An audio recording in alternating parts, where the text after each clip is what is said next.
Olá, pessoal. Bom dia para vocês. Segunda-feira, né? Hoje é dia 31 de março de 2025. Um dia de uma efeméride de triste lembrança, né, para a maioria da população brasileira, que se lembra com tristeza que no dia 31 de março de 1964, tanques saíram de Minas Gerais e se encaminharam ao Rio de Janeiro, iniciando o movimento que culminaria com a deposição de João Goulart e também abririam o ciclo de 21 anos de uma ditadura cruel que matou dezenas de pessoas, fez desaparecer milhares, torturou, baniu gente, né, artistas, intelectuais e opositores do regime. E o governo brasileiro, silêncio na miúda, não quer saber de lembrar dessa data, muito provavelmente acossado aí por uma relação desigual com as Forças Armadas, em que o que se pretende é poupar os militares de ver novamente a sociedade refletindo sobre aquilo que eles fizeram em 1964, na instauração de um dos regimes mais longevos e cruéis de toda a nossa história. É uma pena que o Brasil não tenha um governo com a coragem suficiente para lembrar uma efeméride dessa importância, mas é exatamente isso que está acontecendo. Ao longo de todo o dia de hoje, você não vai ver nenhuma menção ao 61º aniversário desse golpe hediondo, cruel, covarde, que durante muitos anos soterrou as esperanças no Brasil, né, e que só foi mitigado ao longo de um processo de discussão de uma anistia que fez mais mal do que bem para o país, porque a gente está vendo aí que a falta de punição aos algozes de 1964 terminou por criar, né, as condições para que o fascismo hoje brotasse de novo no nosso horizonte como uma ameaça. Mas é isso aí, você não terá ao longo do dia de hoje, além de lembranças individuais e notas como essa que eu estou fazendo aqui, nenhum tipo de alusão a 1964 feita pelo governo federal. E isso está se tornando uma tradição no governo Lula. Afinal de contas, não é o primeiro ano. O ano passado já aconteceu exatamente da mesma forma. Olha, melhor não falar, deixa eles aí, já estão irritadinhos demais com o negócio das punições aí do golpe de Estado do Bolsonaro, então vamos deixar esse pessoal quieto lá, tranquilo em casa, né? Eu acho que isso é covardia que se chama, sabe? Afinal de contas, as instituições brasileiras foram tripudiadas de maneira terrível, né? Mas o governo não quer ter a iniciativa de falar sobre isso. Eu lamento profundamente. Não só eu. Olha, aliados do governo, né, estão criticando profundamente o presidente da República e o governo por essa falta de coragem, né, de fazer alusões ao ano de 1964. Bom, gente, eu quero dar bom dia para vocês. São 7 horas e 3 minutos já. Ontem nós tivemos o começo do Campeonato Brasileirão. Houve vários jogos, os Timões, no geral, não devolveram aquilo que o público esperava deles. E eu vou chamar o meu querido amigo Alex aqui para a gente poder comentar sobre isso. Bom dia, Alex, tudo bem? Bom dia, Panuso, bom dia, chat, boa semana para nós. Boa semana. Bom, vamos começar pelo Palmeiras. O que aconteceu? O que está acontecendo com o Palmeiras, Alex? Eu não sei, não. Parece que desaprendeu a jogar e empatou 0-0 com o Botafogo em casa. Parecia que o Botafogo estava jogando no Rio de Janeiro. Pois é, o jogo foi na casa do Palmeiras. O Palmeiras tem dado sorte em casa, né? Não, esse ano tem 3 vitórias, o desempenho está muito fraco em casa. O que mais nós tivemos de importante nesse fim de semana? A gente teve Vasco e Santos, que voltou para a Série A, 2-1 Vasco. Ontem mesmo teve Bahia e Corinthians 1-1. Flamengo e Internacional 1-1 no sábado. No sábado também teve Grêmio e Atlético Mineiro 2-1 pro Grêmio. E Fortaleza 2, Fluminense 0. Foram os principais jogos da rodada de abertura do Campeonato Brasileiro.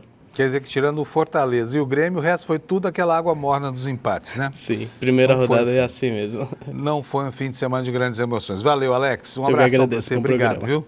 Valeu. Boa semana para nós. Pessoal, como nós fazemos todo santo dia aqui, nós vamos começar mostrando o noticiário a partir da visão do nosso site, do iclnoticias.com.br. Já vou colocar na tela para vocês, o Alex vai colocar, tá aí, olha. Nós estamos lembrando do golpe de 64, tá bom? Nós estamos lembrando aqui no destaque principal do ICL. Golpe de 64 permeou declarações de ministros em julgamento que tornou o Bolsonaro réu. Estão vendo só que são referências ao que passou na semana passada, né? porque nessa semana, hoje, né, que é o dia de falar sobre isso, não teremos manifestação alguma. O que diz esse destaque aqui do ICL? A ministra Carmen Lúcia e o ministro Flávio Dino deram ênfase à violência praticada por governos ditatoriais, outros ministros fizeram alusão. Portanto, tiveram a coragem que faltou ao governo federal. O que eles disseram? A Carmen Lúcia foi muito assertiva, cunhou a frase, ditadura mata. E Flávio Dino fez exatamente a mesma coisa, né? Os dois ministros mais corajosos dessa corte. O segundo destaque do nosso site, militantes vão às ruas contra o PL da anistia em 8 capitais. Manifestações ocorrem de forma paralela à tentativa da ala bolsonarista de emplacar a urgência na proposta de anistia que está lá tramitando lá na Câmara dos Deputados. O ato foi pequeno, né? Eu acho até, inclusive, não entendo por que atiçar a onda com vara curta. De toda forma, a causa é muito boa, porque nós temos aí um movimento subterrâneo que visa a aprovação desse projeto de anistia, mas a questão de juntar força para demonstrar que a sociedade repudia de maneira categórica isso aí, o ato foi pífio, tanto quanto foi pífio o ato do Bolsonaro. O ato de São Paulo, segundo as avaliações de quem esteve lá, as presenças foram menores, inclusive, do que o ato do Rio de Janeiro. Mas tem um simbolismo aí que a gente precisa respeitar, que é o fato de que muita gente saiu de casa para protestar contra essa excrescência que é a anistia, né? Então está aqui o nosso segundo destaque, né? Militares vão às ruas contra o PL da anistia em outras capitais e, embora os atos sejam menores, a população se manifestou. Eu acho, aqui é a minha opinião, tá? Que é temerário, de repente, você convocar manifestações que se sabe que não motivam as pessoas a saírem de casa para dar demonstração de força, né? O resultado não é bom. Isso vale para os dois lados, tá? Para a direita, a gente viu que o Bolsonaro teve um ato flopado, e a esquerda que agora dá motivo para a direita de tirar sarro na internet, né? E aí isso sepulta aquele movimento pífio que aconteceu na organização do ato de Bolsonaro lá no Rio de Janeiro. Nos destaques secundários aqui no site do ICL, nós temos aqui a ameaça de paralisação dos entregadores de aplicativos, né? Eles vão fazer, hoje estão prometendo uma greve nacional de 2 dias, segunda e terça-feira. Então, se você come aí pelo iFood, se você depende de entregas de motoqueiros, é melhor você ficar esperto, porque existe esse movimento. Agora, é uma categoria extremamente desorganizada. Vamos ver o que vai acontecer, né? E qual é a reclamação? Precarização do trabalho. E é verdade, essa turma que corre risco pelas avenidas mais perigosas das grandes cidades brasileiras para entregar aqui a comida da classe média, essa turma tem razão de reclamar, porque a remuneração deles é pífia, né? Os riscos são por conta deles, não há cobertura de nada. E é preciso lembrar aqui que quando o governo tentou regulamentar a relação entre um desses aplicativos e os prestadores de serviço, foi o caso da Uber, né? O governo quebrou a cara porque os próprios motoristas do aplicativo rejeitaram qualquer tipo de formalização da sua atividade, porque tinham que pagar a Previdência Social, ainda que pagar uma quantia quase irrisória, mas não quiseram e tudo mais. E agora os entregadores se mobilizam para denunciar a precarização no trabalho.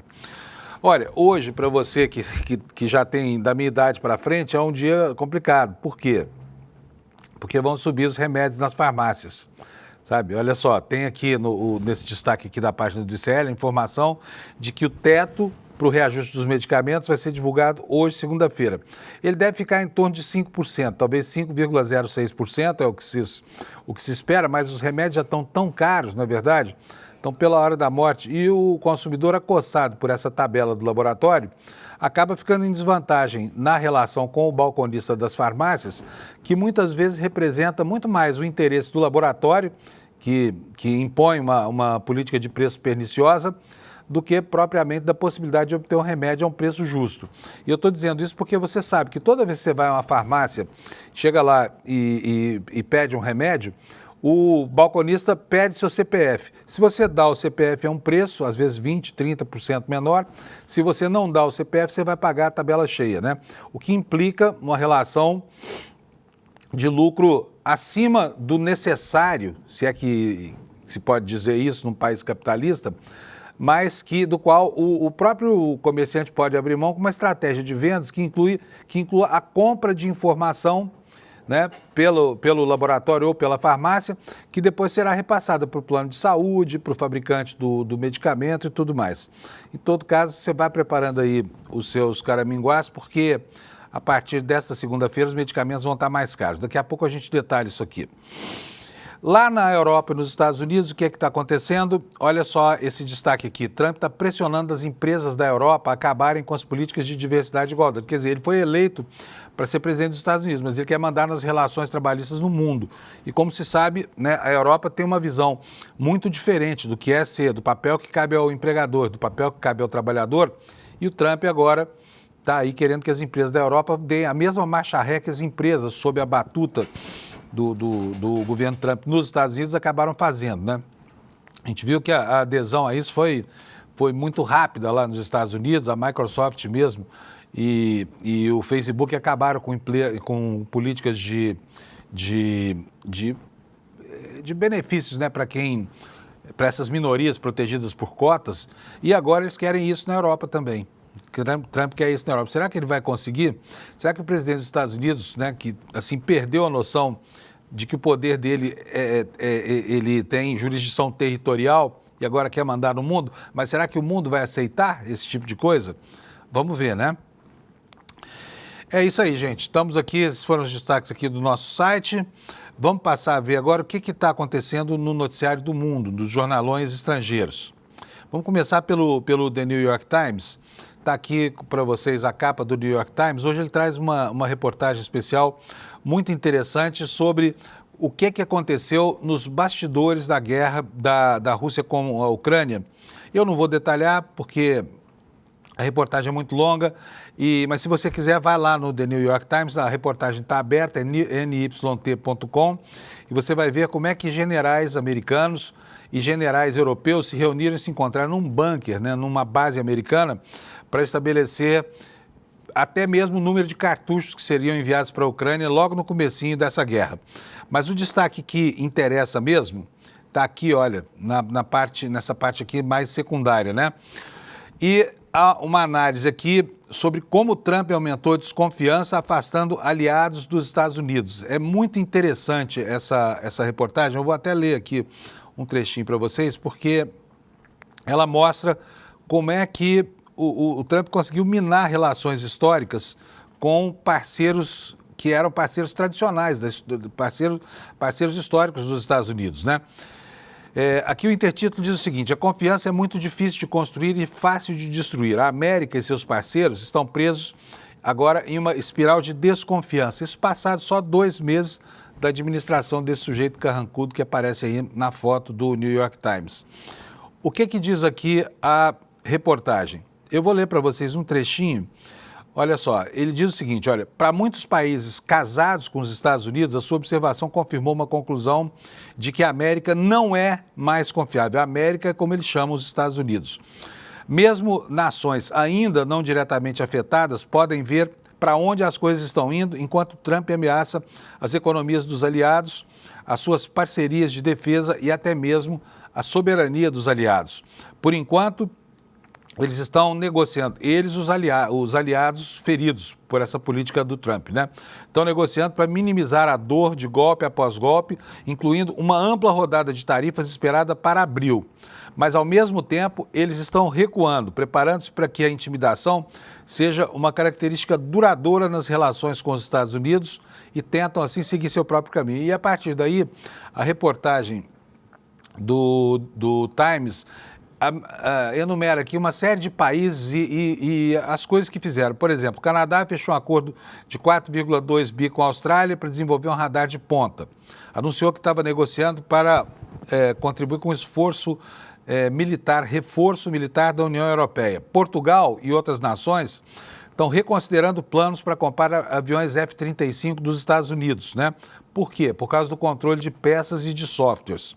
Negociações sobre um acordo de livre comércio e tecnologia entre a União Europeia e a Índia aceleraram rapidamente após anos de atraso. Isso em face, né, dessas bravatas e dessa política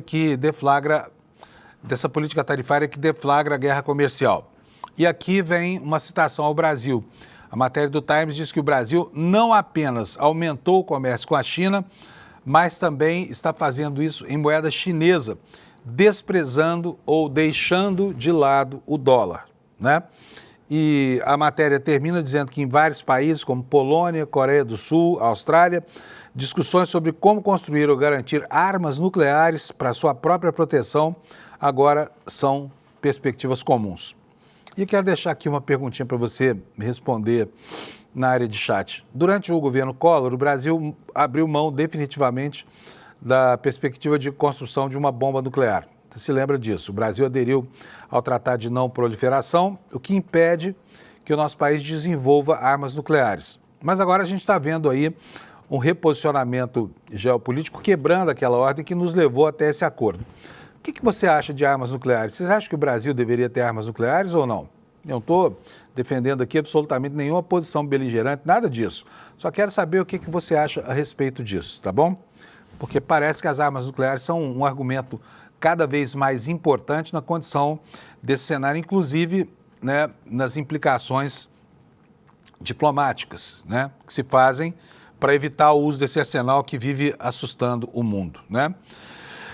Tem mais uma informação no Times, e eu vou voltar aqui para a página principal, que está também hoje em todos os jornais do mundo, como você vai ver daqui a pouco. O Trump agora, né, imbuído já da sua condição de rei do mundo, fala em um terceiro mandato. Ele não tem feito muito segredo a respeito da sua pretensão, mas ontem ele reiterou isso de uma forma muito assertiva, né?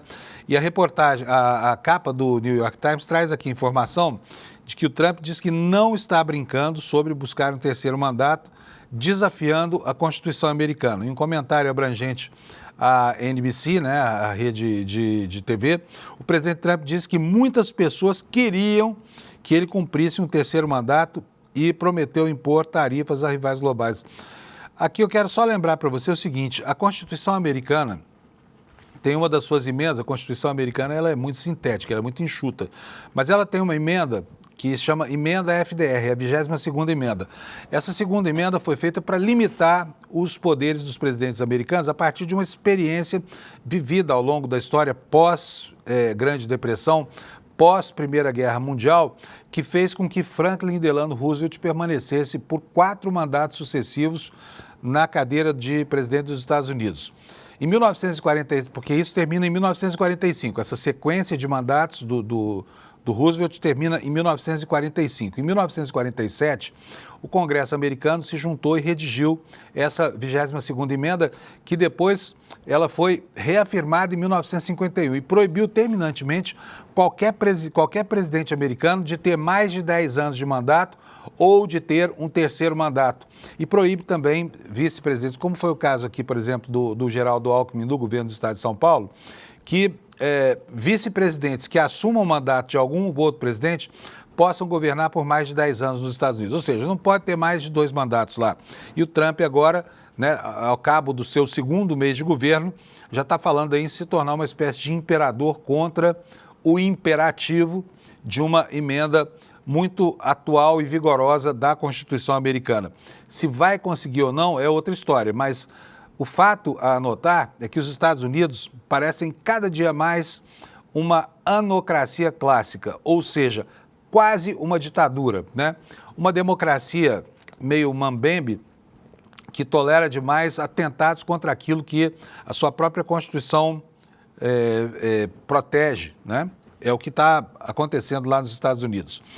Então, lembrando aqui, Trump tem uma ambição, essa ambição é vedada pela Constituição, mas como ele não está nem aí para a Constituição, nem para sentença de juiz, para nada disso, ele está dizendo aqui que está falando sério sobre um terceiro mandato, assim como diz que fala sério sobre ocupar a Groenlândia, ou retomar o Canal do Panamá, ou impor a países aliados políticas que são do seu arbítrio, né, da sua soberania. Bom, prosseguindo aqui, vamos ver o que é que fala o jornal o Washington Post.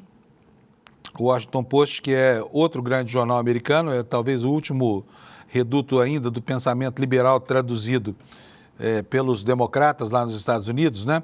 O que ele fala? Olha, sem oferecer detalhes, Navarro afirma que as novas tarifas de Trump arrecadariam mais de 6 trilhões de dólares. O que significa isso?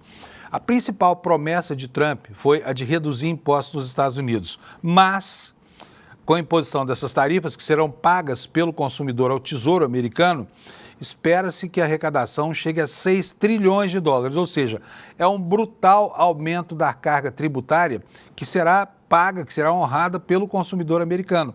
Por quê? Porque esses preços serão, os preços majorados pelas tarifas serão repassados, obviamente, para o consumidor americano.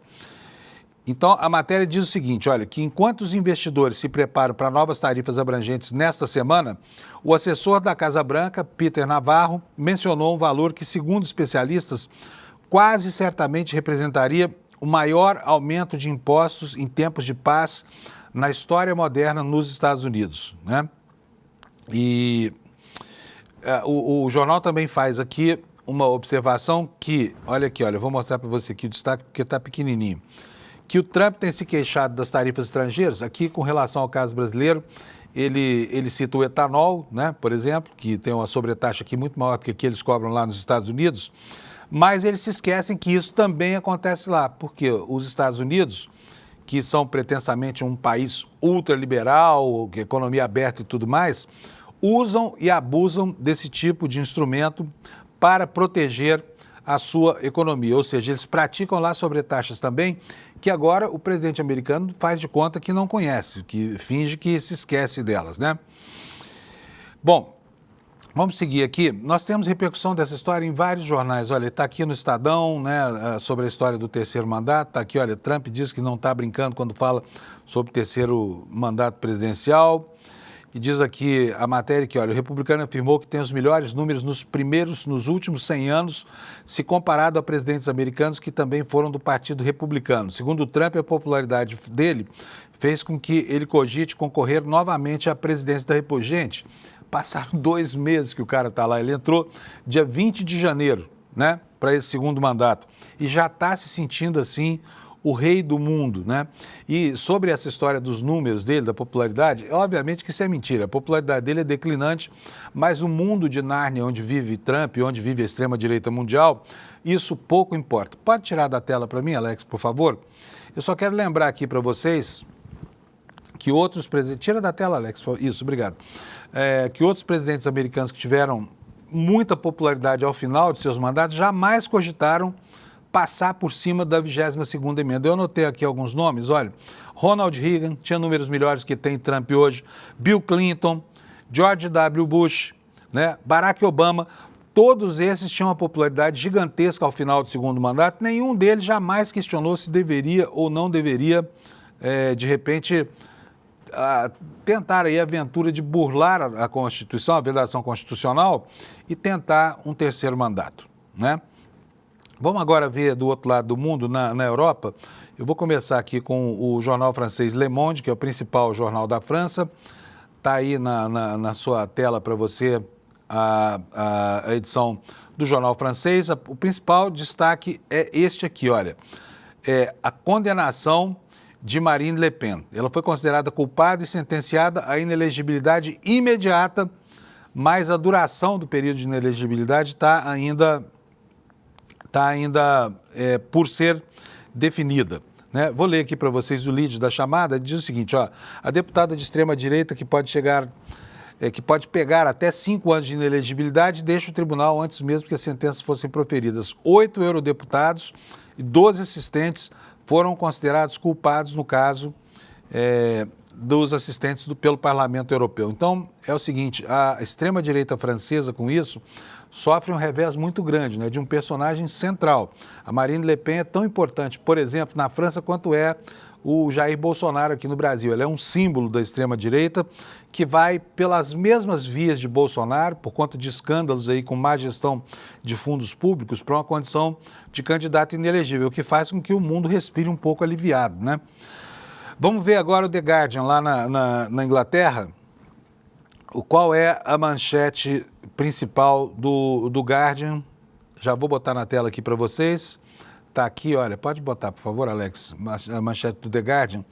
Rússia supostamente inicia negociações sobre metais das terras raras da Ucrânia, né, com os Estados Unidos. E aí há um momento de grande irritação na relação do Trump com o Putin. Por quê? Porque o Putin se meteu a fazer exigências que não estavam no plano defendido por Trump para a pacificação desse conflito. Entre elas está a deposição do atual presidente do Volodymyr Zelensky, né? Então é a isso que se refere o jornalão inglês, né? Olha, e aqui outros destaques. Olha, a Rússia diz que as negociações sobre metais de terras raras com os Estados Unidos já começaram. Esse aqui é um assunto que interessa aos Estados Unidos e a chamada da matéria diz que Washington e Moscou já iniciaram as discussões sobre esses metais das terras raras da Rússia, disse o chefe do Fundo Soberano da Rússia. E ele afirmou o seguinte: os metais de terras raras são uma área importante de cooperação. E é claro, iniciamos discussões sobre vários metais de terras raras e projetos na Rússia, disse ele ao jornal russo Pro-Kremlin Izvestia. Sobre isso aqui, nós estamos vendo aqui... Opa, vou perder aqui a minha bateria. Vou pedir a ajuda aqui do pessoal da nossa técnica para rever aqui a ligação do computador na régua. Por favor, gente, senão eu vou ficar sem bateria aqui. Aliás, eu mesmo vou arrumar. Vocês vão me dar um segundinho aqui, porque a tomada do meu notebook saiu e eu não consigo trabalhar sem esse notebook funcionando. Então, para afastar o risco, está aqui. Beleza, muito obrigado, Alex. Já está tudo resolvido aqui. Bom, o que está acontecendo? Na semana passada, na sexta-feira, eu mostrei para vocês que o governo americano havia tomado anunciado uma medida de imposto sobre taxas para os carros fabricados fora dos Estados Unidos e vendidos em território americano, que implicava, né, a imposição de uma sobretaxa gigante. Essa sobretaxa vai entrar em vigor a partir do dia 2 próximo, depois de amanhã, né? E passa a vigorar para todo o planeta. Mas além da sobretaxa sobre o preço dos carros, também vai vigorar a partir de 3 de maio uma sobretaxa sobre autopeças. Isso complica todo o jogo da indústria automobilística americana. Por quê? Porque hoje as peças que são muitas vezes usadas, inclusive para montar carros dos Estados Unidos, elas são produzidas fora das fronteiras. E muitas vezes o jornal The New York Times mostrou na semana passada que um mesmo insumo pode atravessar a fronteira várias vezes. Por exemplo, o alumínio que vai compor ligas da suspensão de um carro.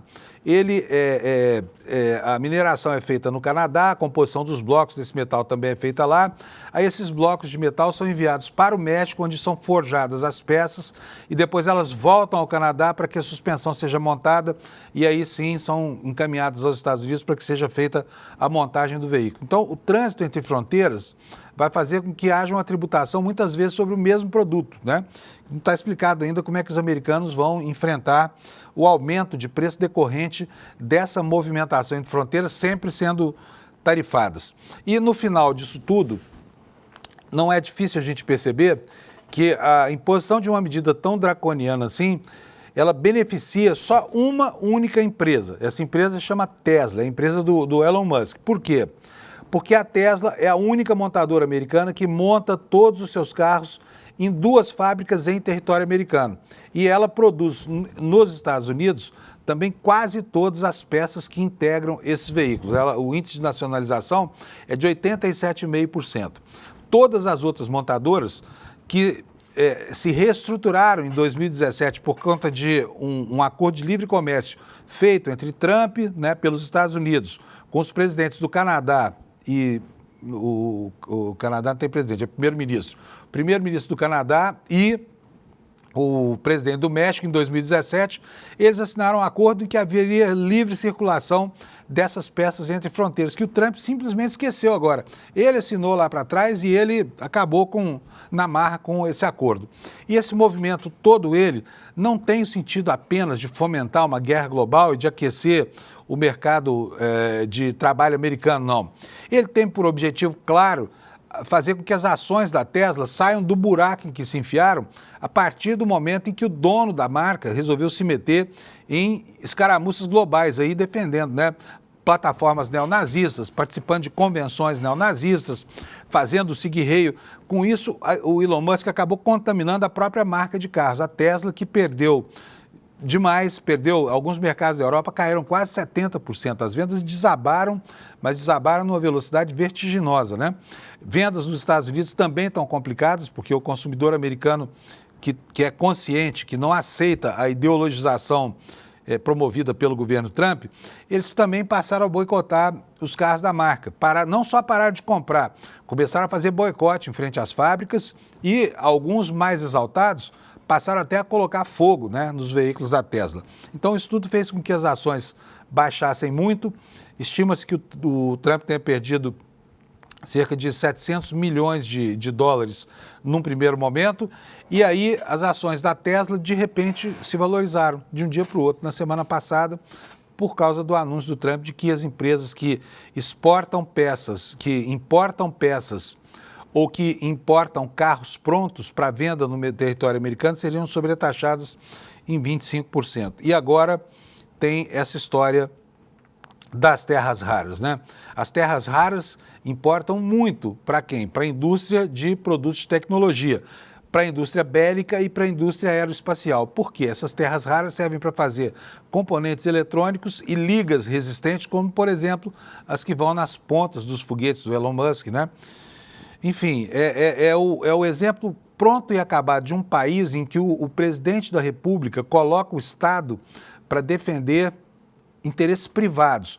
Aqui no Brasil, isso daria cadeia, não aconteceria isso. E aí a gente muitas vezes olha para eles e fala, não, mas lá é o primeiro mundo. Só que é um primeiro mundo que tem tanta coisa de terceiro mundo que a gente fica até estupefato. Por exemplo, lá não existe o crime de advocacia administrativa.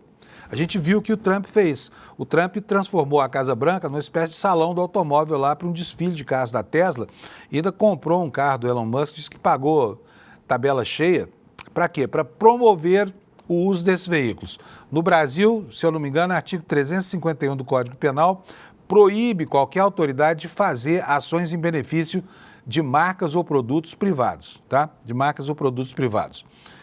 Bom, nós estamos aqui ainda no Jornal da França. Eu vou passar agora para o Jornal Espanhol, o maior jornal em língua espanhola do mundo, que é o jornal El País.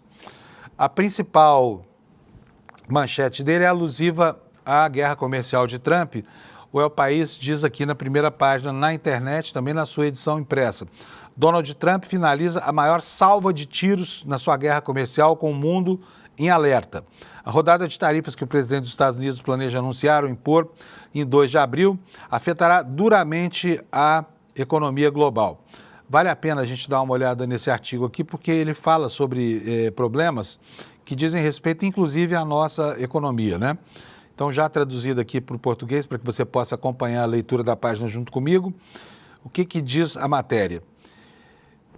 The Big One é o termo usado para descrever o terremoto catastrófico que pode ocorrer na Califórnia. The Big One é também como Donald Trump fala sobre a sua rodada de tarifas, quer dizer, anunciando isso como um terremoto, né? Não lerei mais porque eu não tenho a assinatura do jornal El País, tá bom? Depois, se você quiser, você põe na internet, você pode encontrar esse assunto aberto. E o assunto também repercute em jornalões aqui do Brasil. No Valor Econômico de hoje, o jornal sobre economia, está aí a matéria, Trump diz que as tarifas recíprocas atingirão todos os países.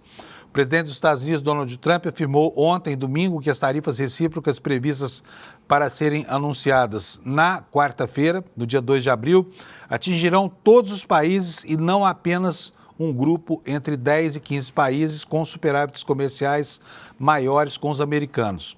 A bordo do Air Force One, o avião presidencial, Trump prometeu um plano tarifário massivo na quarta-feira e ele chama isso aqui, eufemisticamente, de Dia da Libertação. É curioso como eles têm, né, um bordão forte assim para cada situação que criam. Ele já impôs tarifas sobre alumínio, aço e automóveis, juntamente com tarifas aumentadas sobre todos os produtos que vêm da China. Vamos começar com todos os países, disse ele aos jornalistas a bordo do avião presidencial americano. A equipe de Trump, segundo o Valor, vinha falando ultimamente em taxar pesadamente um grupo apelidado de os 15 sujos. O que seriam os 15 sujos? Seriam os 15% de países com os maiores superávites comerciais frente aos Estados Unidos. Trump vê tarifas como uma forma de proteger a economia doméstica da concorrência global injusta, mas o que se teme é que o tiro saia pela culatra, prejudicando os próprios interesses americanos. Trump quer criar um conjunto de tarifas recíprocas contra as nações que cobram taxas sobre exportações dos Estados Unidos, prometendo igualar as tarifas desses países. E em fevereiro, ele assinou um memorando que instruiu as autoridades comerciais dos Estados Unidos a irem a cada um dos países, país por país, para montar uma lista de contramedidas personalizadas. Agora, cabe ressaltar o seguinte, o próprio discurso de Trump, que é sempre um discurso muito agressivo, né? Ele coloca sempre o pior dos cenários aqui, para quê? Para forçar uma condição de negociação. Algumas vezes ela acontece, outras vezes ela não acontece. O fato é que muito do que é anunciado acaba não sendo aplicado. E isso vira motivo de chacota. Só que o peso e a importância dessas medidas são tão importantes que não dá para desprezar isso como se fosse um maluco qualquer fazendo ameaças para o mundo, né? A gente sabe que o Trump, embora não rasgue dinheiro, ele não tem nenhum apreço, principalmente por outros que não estão ali na periferia, né, do pequeno círculo de interesses que ele representa.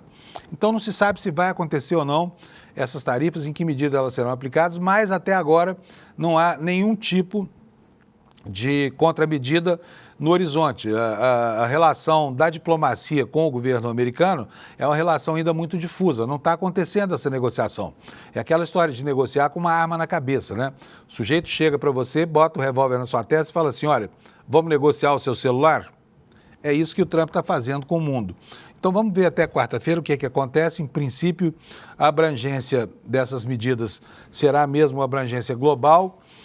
No bojo dela, como eu falei antes, tem medidas que dão a dimensão do interesse estrito, né, dos aliados de Trump em suas relações de interesse, por exemplo, as relações da Tesla com as terras raras da Ucrânia, ou as relações da Tesla com essa sobretaxa para se impor, né, e para conseguir mitigar a quebra, a perda do seu valor patrimonial no mercado de ações. Tudo isso pesa muito no discurso de Trump. Então vamos esperar na quarta-feira se vai mesmo vigorar, como vai vigorar, quais serão as salvaguardas aqui e principalmente qual será a reação dos países, né? Preciso lembrar que na semana passada o Lula disse lá na viagem que está fazendo, ele disse que o Brasil vai retaliar, ou seja, o Brasil vai impor sobretaxa também. Mas até agora o governo brasileiro não demonstrou na prática nenhuma disposição para fazer isso. Precisamos aguardar para saber o que é que vai acontecer. E com relação à repercussão interna dessa história toda, das tarifas, por quê? Porque o primeiro reflexo se dará dentro dos Estados Unidos, você não tenha dúvida. Assim que o carro montado pela GM no México, por exemplo, passar a custar 25% mais caro, a GM vai repassar isso para o consumidor, porque é impossível suportar uma tarifa dessas, né? A indústria não tem essa margem de lucro para poder encobrir essa sobretaxa que o Trump vai decretar. E aí, sabe o que está acontecendo lá do lado do governo americano? O Trump está falando, não estou nem aí, quer ver só? Vou botar na página aí para você, está aqui uma matéria do Valor Econômico. Trump diz não se importar nem um pouco se os preços dos veículos subirem nos Estados Unidos. As pessoas vão começar a comprar carros feitos nos Estados Unidos, diz o presidente, ou seja, vão começar a comprar carros da Tesla, né? Porque todas as empresas, no geral, fabricam no exterior 55% dos veículos que vendem nos Estados Unidos. A exceção a isso, tem duas exceções. Uma é a Ford. A Ford fabrica 80% do que vende lá nos Estados Unidos e por isso ela está menos sujeita aos efeitos dessa sobretaxa. Embora todas as montadoras virão a pagar, com certeza, mais pela matéria-prima que é o aço, que é o alumínio, né? Porque aí há sobretaxa sobre todo mundo. Então isso impacta também a produção dos veículos, já que esses minerais são a base da planilha de custos das montadoras. Bom, vamos lá. Vamos ler o que diz aqui a notícia. O presidente dos Estados Unidos, Donald Trump, disse que não se importaria nem um pouco se as montadoras de automóveis aumentarem os preços devidos às novas tarifas de 25% que ele impôs sobre veículos e partes não fabricadas no país. Em entrevista à rede NBC News no sábado, Trump repetiu pelo menos 3 vezes que não se importaria com isso. Por quê? Porque as pessoas vão começar a comprar carros feitos nos Estados Unidos. Questionado se teria alertado executivos da indústria automobilística quanto à taxação iminente, Trump disse que nunca fez isso e que a sua mensagem a essas empresas é: parabéns, se você fabricar seu carro nos Estados Unidos, ganhará muito dinheiro. Se não fizer isso, provavelmente terá que vir para os Estados Unidos, porque se fizer seu carro nos Estados Unidos, não há tarifa. O que é uma falácia, como eu já falei, porque ele decretou sobre a taxa sobre a matéria-prima, né? Sobre o aço e sobre o alumínio. Isso pode até não impactar em 25%, porque tem um peso menor sobre o conjunto da produção desses veículos. Mas, com certeza, o consumidor americano será bastante impactado por essa loucura da guerra comercial movida por Trump contra as montadoras. Prossegue aqui a reportagem dizendo que o presidente americano disse também que as tarifas seriam permanentes. Absolutamente, elas serão permanentes. Claro, o mundo vem roubando os Estados Unidos nos últimos 40 anos. Tudo que estamos fazendo é ser justos e, francamente, estou sendo muito generoso. Imagina, Trump planeja ainda anunciar tarifas de reciprocidade sobre importações de países variados no dia 2 de abril. Esse dia que ele chama de Dia da Libertação. E sobre essas taxas, o presidente afirmou que consideraria negociar apenas se as pessoas estiverem dispostas a dar algo de grande valor. Quer dizer, é a tática do embusteiro, né? Quer trocar uma suposta desvantagem comercial. Agora, vamos falar sério. Os países menores têm demandas menores. É claro que um país, por exemplo, vamos pegar aqui o caso, sei lá, do Uruguai. Tem 4 milhões de pessoas que vivem lá, né? Na relação com os Estados Unidos, o Uruguai precisa de muito menos coisa do que os Estados Unidos com seus 320 milhões poderosíssimos de moradores precisam do Uruguai. Então, nessa relação entre fornecedores e consumidores, óbvio que sempre vai haver uma hipotética desvantagem dos Estados Unidos. Por quê? Porque o Uruguai compra muito menos dos Estados Unidos do que os Estados Unidos poderiam comprar do Uruguai para satisfazer as suas necessidades. É uma questão de escala. Então, assim, o Trump faz um discurso falacioso sobre isso para justificar essa tarifa. A próxima coisa que a gente precisa considerar, e parece que eles não estão considerando, apesar dos alertas dos economistas e dos analistas políticos, é que os Estados Unidos têm hoje uma situação de pleno emprego. O desemprego lá está na casa de 3,9% apenas. E aí fica a dúvida sobre aonde essa economia manufatureira pretendida pelo Trump vai encontrar mão de obra, já que existe uma relação aberta de hostilidade, por exemplo, com relação aos imigrantes, e não mais apenas contra os indocumentados, né, que fornecem boa parte da força de trabalho da base da pirâmide nos Estados Unidos. Mas há também uma implicância que está afastando dos Estados Unidos, inclusive quem tem acesso a ele. Por exemplo, cientistas que vão em missão de trabalho aos Estados Unidos, empresários que não querem passar pelo vexame da deportação e até mesmo portadores de uma autorização legal de residência, como, por exemplo, os green cards, né, que têm sido hostilizados de maneira aberta sob o argumento de que eles estão lá como hóspedes dos Estados Unidos e que o anfitrião tem todo o direito de vetar que a sua permanência continue, caso ela não interesse a interesses legitimamente americanos, que hoje são representados pela vontade desse sujeito chamado Donald Trump, que assim que vê a menor ameaça no horizonte, manda deportar, manda prender, manda expatriar para El Salvador, né? Bom, olha só, ainda no âmbito da guerra tarifária do Trump, tem questões que são afetas à relação geopolítica dos Estados Unidos com a Europa e principalmente com a Rússia, que tem sido até aqui historicamente o outro polo ao qual os Estados Unidos se opõem, e agora o debate está em torno da questão da guerra da Ucrânia e dos interesses americanos em solo russo ou em solo ucraniano. Mas as últimas manifestações do Putin fizeram com que o Trump ameaçasse mais uma vez impor tarifas ao petróleo russo, e tarifas altíssimas, né?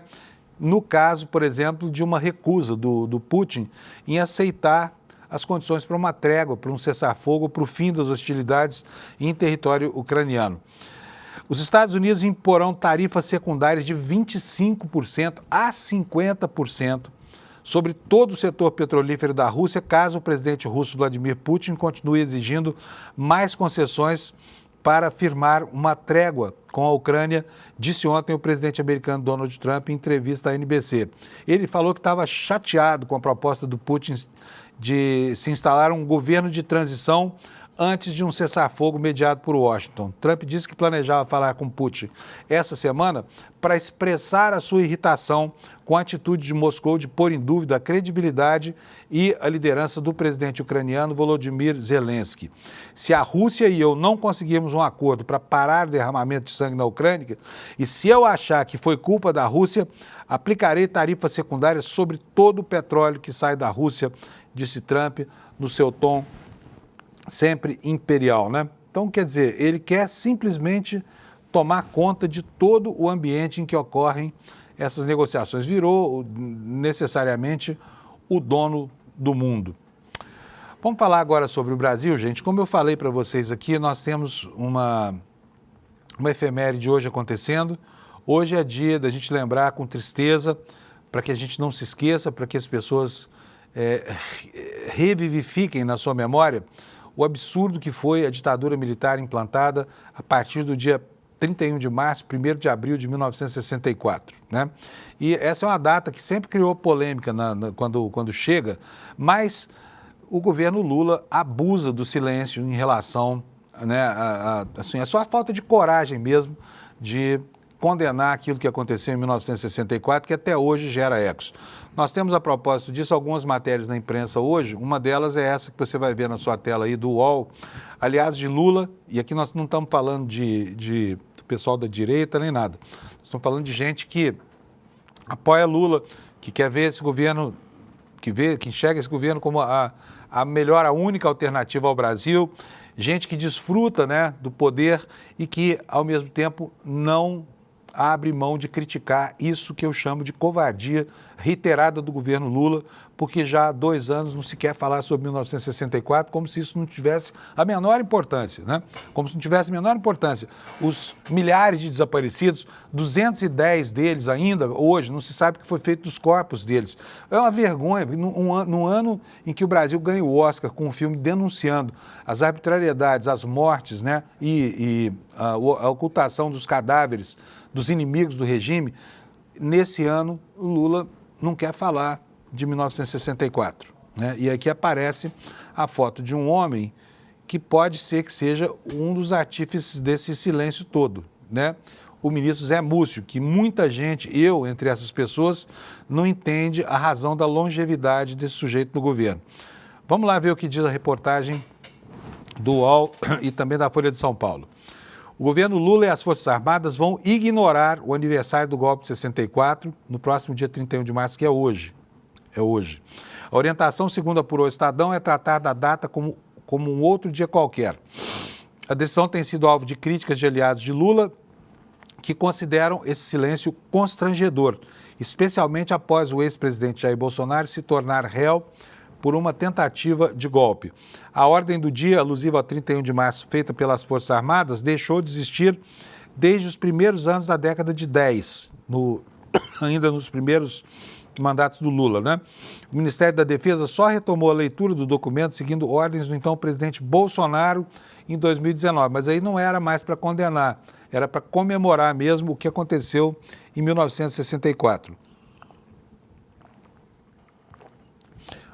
O jornal que está se batendo sobre esse assunto é o Estadão, por isso o UOL cita o Estadão como fonte aqui o tempo todo. Como mostrou o Estadão em 2023, primeiro ano do governo Lula, a decisão de Bolsonaro foi extinta. Essa prática já havia sido interrompida durante o governo Fernando Henrique Cardoso, portanto é um problema que remonta a um passado já bastante distante, né? Mas, e aqui é que vem o problema, desde o início do atual governo, que foi marcado por atos golpistas, como por exemplo os do 8 de janeiro, Lula optou por evitar qualquer menção à data, dado o momento de ânimos acirrados entre o Planalto e os militares. A decisão é defendida, sobretudo, pelo ministro da Defesa, José Múcio, que, em meio às acusações sobre o envolvimento das Forças Armadas na tentativa de golpe, se tornou a principal voz em defesa da instituição dentro do governo. Múcio é considerado um dos principais responsáveis pela distensão entre os comandantes e Lula. Em entrevista ao Roda Viva no início do ano, ele afirmou que o país deve aos militares o fato de não ter sofrido o golpe de 8 de janeiro, declaração criticada por correligionários do presidente Lula, que argumentaram sobre uma possível participação das Forças Armadas nos ataques em Brasília. Parece que não há dúvida disso, né? A atuação desse ministro, aliás, a gente tem criticado aqui desde sempre, uma atuação vergonhosa, falando que o golpe está para ser provado, né? O golpe de 8 de janeiro, que as pessoas que faziam piquete nas portas dos quartéis eram pessoas boníssimas, por exemplo, até parentes dele, né? Alguma tia, sobrinho, sei lá, né? Acampado nas portas dos quartéis. E aí o Múcio, o José Múcio, essa voz das cavernas, né?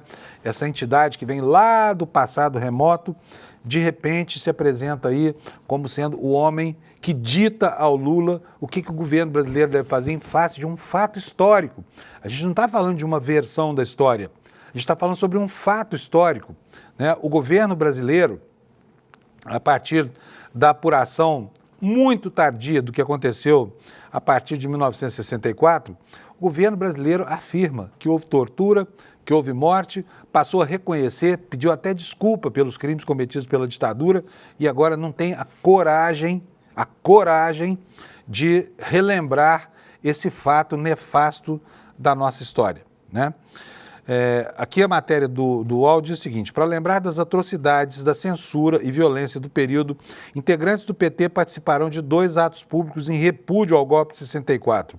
Uma manifestação na Avenida Paulista no domingo e o encontro na PUC de São Paulo, organizado pelo Grupo Prerrogativas, que é um grupo de advogados, né? Hoje, segunda-feira. A universidade, que foi invadida por policiais durante a ditadura, recebe o evento, que também tem como um dos motes a oposição à anistia dos responsáveis pela depredação da sede dos 3 poderes. Entre os presentes na PUC estarão Marco Aurélio Carvalho, organizador do evento, figuras da velha guarda do PT como Zé Dirceu, Zé Genuíno, né, que foi assessor do Ministério da Defesa. Olha, gente, é lamentável que isso esteja acontecendo, sabe? É muito triste um país que não tem estofo moral, estatura moral para condenar uma atrocidade, né, um conjunto de atrocidades que durante mais de 20 anos maculou a vida brasileira, deportou para o exterior muita gente, né, que exilou, que além disso torturou, como torturou e matou Rubens Paiva, Vladimir Herzog e tantos outros, e que agora não haja coragem no governo para condenar essas atrocidades todas. Vamos agora para uma parte do noticiário, que é a atualização aqui sobre a questão do asilo político que seria solicitado por Eduardo Bolsonaro ao governo dos Estados Unidos.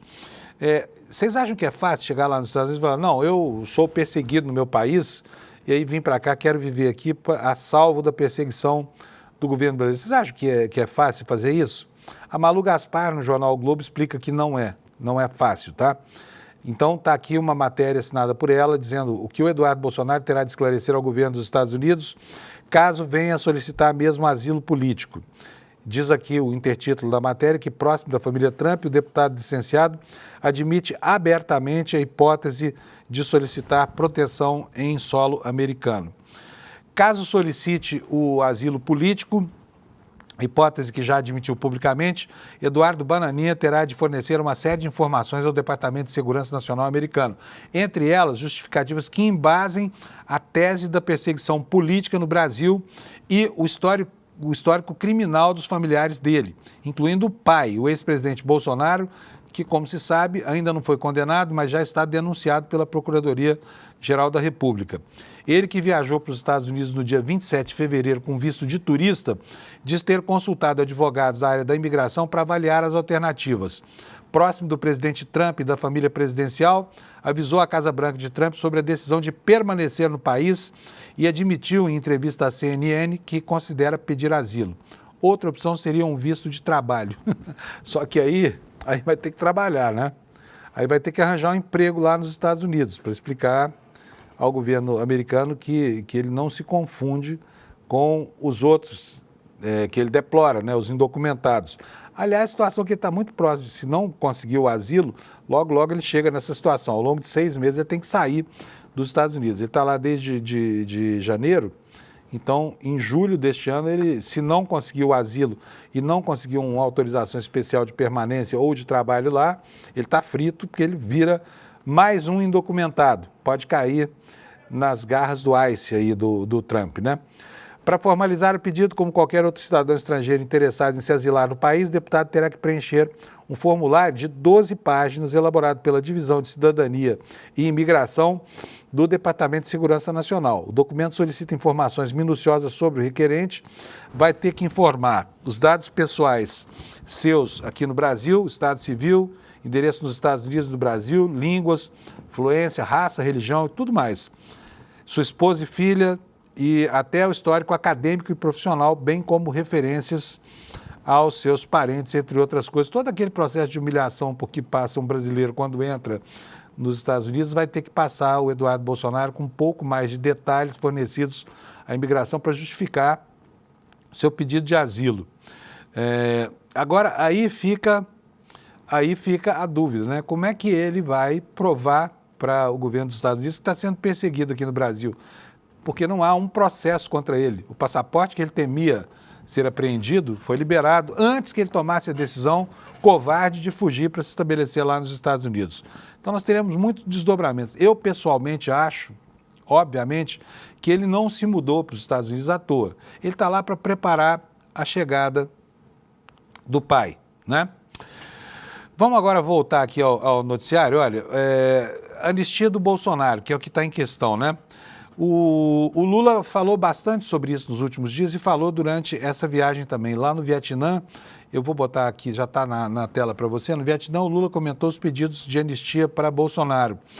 Ele não está querendo nem se defender, lembrou o presidente aqui, né, rememorando o fato inquestionável que a gente viu acontecer nos últimos dias, de que os advogados sequer tentaram negar a acusação de que havia um golpe em curso, um golpe em andamento. Ninguém se lembrou de negar isso na apresentação perante o Supremo Tribunal Federal, né? Todas as questões ficaram nas preliminares ou na tentativa de atribuir responsabilidade por esse golpe a terceiros. Foi o que se viu lá em Brasília durante o julgamento da admissibilidade. É o que deve se repetir mais ou menos ao longo dos próximos meses no julgamento do mérito desse problema. A matéria do Brasil de Fato fala que o presidente Lula comentou no sábado, no Vietnã, pedidos de anistia de Bolsonaro e parlamentares da oposição.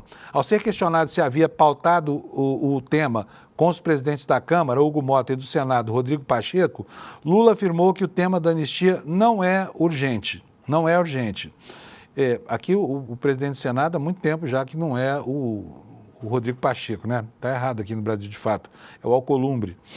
Eu tenho a certeza de que a anistia não é um tema principal para ninguém, a não ser para quem está se culpabilizando, afirmou o presidente. Ele disse também que evitou tratar do assunto com parlamentares convidados, né, porque os dois presidentes viajam com ele, e que voltará ao tema com eles apenas quando estiver no Brasil. Acredite se quiser. Lula voltou a criticar o movimento da oposição pela anistia e disse que Bolsonaro não quer nem se defender. Disse ele aqui, declaração entre aspas, é impressionante que os advogados do cidadão que está pedindo anistia digam para ele que primeiro eles vão absolver o cidadão, que se absolver não tem anistia. Mas eles já estão tratando como se ele fosse culpado. Ele não está querendo nem se defender, porque ele sabe no subconsciente dele que ele fez todas as bobagens de que está sendo acusado. Então é isso, o Lula dizendo aqui, o que é verdade, aliás, né, que o Bolsonaro se esqueceu de dizer, por intermédio de seus advogados, que não houve tentativa de golpe de Estado. Ele tem se limitado a questões periféricas desse assunto, né, no afã de se livrar de uma cana brava que pode chegar aí a mais de 40 anos de prisão. Gente, olha, por enquanto era isso. Eu vou dizer para vocês, ontem nós tivemos aqui um evento super legal, que foi essa aula que você está vendo aqui embaixo. Olha, vou até pedir para o Alex colocar nessa câmera aqui, porque está aqui. A gente tem mostrado isso para vocês ao longo da última semana. Esse é um programa muito interessante que o Eduardo Moreira concebeu, porque mais do que nunca hoje, né, a gente precisa, em meio a esse ambiente de crise, de insegurança econômica e tudo mais, essa guerra comercial do Trump, muitas vezes a gente precisa, para orientar a nossa vida profissional, os nossos negócios, de muita calma, de uma capacidade incrível de superação, de uma resiliência muito grande, e é disso que trata essa empreitada que começou ontem aqui no ICL com uma aula gratuita com o Mark Allen. E o replay dessa aula está liberado, você pode assistir. Eu lembro sempre que esses eventos não são eventos abertos, porque precisa de um ingresso. E como é que você faz para conseguir o ingresso se por acaso não conseguiu assistir ontem e tiver interesse em assistir hoje? Entra aqui, olha, despertaicl.com.br, aponta o seu telefone para aquele QR Code que está ali, você vai cair neste link aqui, e aí você deixa lá o seu e-mail e a gente dá para você um ingresso para você participar dessa aula magna que está em replay aqui, gratuito, no ICL. Eu repito que não é uma promoção só para membros, é para todo mundo. Então, se você está aí estressado, atarefado, está sendo contido, né, pelas circunstâncias econômicas ou pelo ambiente emocional que cerca esses dias tão tumultuados que a gente está vivendo, dá uma olhadinha lá, tá? Veja só essa palestra do Mark Allen, mediada pelo Eduardo Moreira, e entenda qual é o projeto do ICL, tá? Despertaicl.com.br, e com isso eu encerro a minha parte nesta manhã. Você fica agora com o N1 e eu encontro você aqui 7 da manhã de amanhã. Tchau, gente. Obrigado para vocês. Boa semana. Fala, galera! A gente realmente teve uma das palestras mais incríveis e transformadoras de todos os tempos aqui nesse nosso espaço, dessa nossa comunidade. Uma aula com Mark Allen, maior triatleta de todos os tempos, que emocionou, que ensinou, que trouxe ferramentas práticas para as pessoas usarem e encantou. Muita gente está pedindo para assistir novamente, queria anotar as coisas, sabe? Para poder deixar aquele negócio escrito na parede. São coisas que mudam uma vida inteira. E a gente resolveu liberar o replay para vocês poderem assistir essa aula, que é a aula inaugural de uma jornada que é ainda mais incrível.